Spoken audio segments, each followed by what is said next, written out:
আসসালামু আলাইকুম ভাই, আপনার নাম? মিথুন মজুমদার। তো মেলায় আসছেন, মানে মেলার প্রচারণা মানে কিভাবে খবর পেয়েছেন যে এখানে মেলা শুরু হয়েছে বা এরকম কিছু?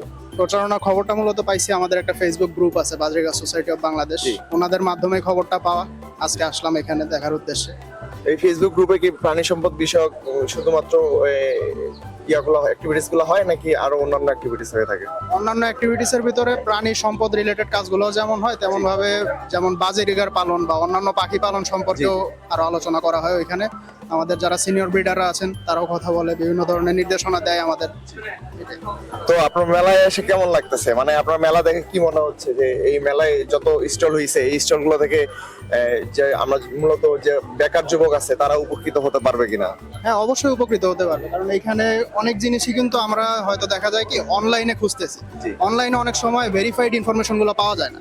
এখানে যেমন ওনারা নিজেদের উদ্যোগে যেমন এই জিনিসগুলো করছে, যেমন ময়ূর পালন বা ভেড়া পালন বা অন্যান্য যে জিনিসগুলো আছে, জিনিসগুলো কিন্তু আমরা ওনাদের মাধ্যমে জানতে পারতেছি, যেটা তো অনলাইনে সহজে পাওয়া যায় না।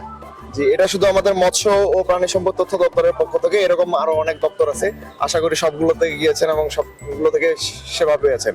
তো এখানে অনেক গরুর স্টল, দেশি প্রজাতির বিদেশি প্রজাতির বিভিন্ন ধরনের গরু, ছাগল, অনেক ধরনের পাখি, উট, অনেক স্টল দেখা যাচ্ছে। তো এগুলো থেকে বেকার যুবক যারা আছে তারা কি উদ্বুদ্ধ হতে পারে বা হলো কিরকম মনে হচ্ছে কথা বলে? অবশ্যই সেক্টরটা যেহেতু একটা সম্ভাবনাময় সেক্টর, আর এখন এই জিনিসগুলোর চাহিদা দিন দিন বাড়তেছে, যেহেতু লাইভ স্টক জিনিসগুলা এখন দেখা যায় কি আমাদের পাখির সেক্টরটাও যেমন ডেভেলপিং, লাইভ স্টক সেক্টরটাও কিন্তু অনেকটাই ডেভেলপিং একটা সেক্টর। বেকার যুবক যারা আছে একটু ইনভেস্টমেন্টস করে বা ওনাদের মাধ্যমে ইনফরমেশন গুলো নিয়ে, কিভাবে কি করতে হবে ইনফরমেশন নিয়ে, তারা সহজেই স্বাবলম্বী হতে পারে। জি, আপনাকে অসংখ্য ধন্যবাদ। আমরা আশা করব যে মেলা আরো উপভোগ করবেন এবং সবাই উপভোগ করতে পারবে। ধন্যবাদ। আসসালামু আলাইকুম।